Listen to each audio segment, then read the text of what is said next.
So your reflection and discussion is simply 5 pieces of reflection and then discussing those 5 pieces of reflection. Now, those reflection can be on your CPD, on your feedback that we've just talked about. You can create a reflective account on a particular topic which may have happened within your team.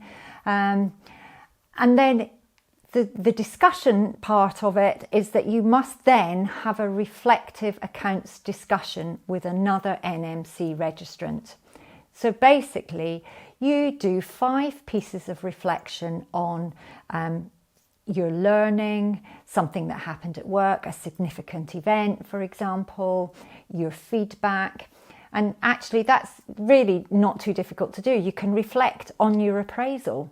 And actually, we all reflect on appraisal anyway. So there's one piece of reflection done already.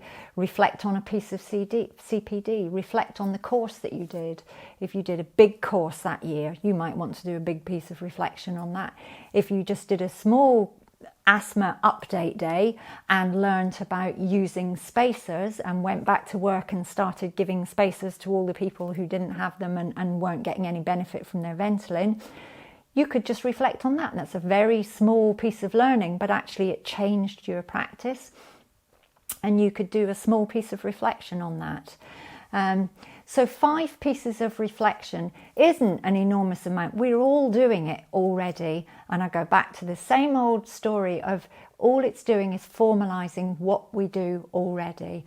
And there are lots of things there. So for example, your appraisal, feedback, a significant event within your practice, you're almost up to the 5 already. Reflection is purely, what did I learn? And how has that confirmed or changed my work?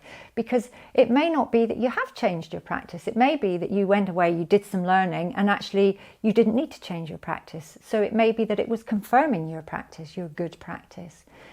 How is it relevant to the code?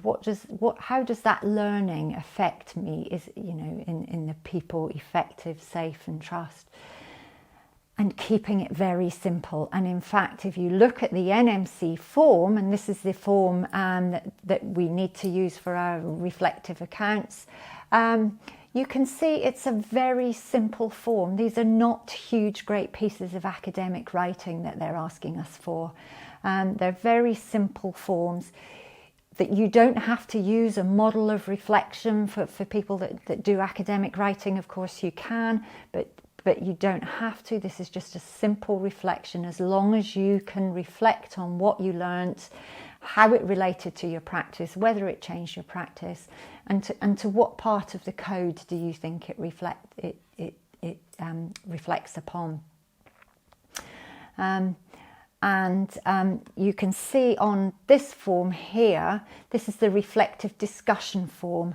And this is where the nurse that you had your discussion with just simply fills in this form. They put their NMC PIN number and they sign it, and a very brief description of the discussion that you had. So for example, if you were discussing a significant event that had occurred in your practice, they would just put a very brief description of the discussion that you had, whether you had made any changes. For example, if there'd been a immunisation error because the immunisations weren't loaded into the fridge properly and someone picked up the wrong vaccine, you could just simply say that. And as a result of this, we now, audit our fridge once a week.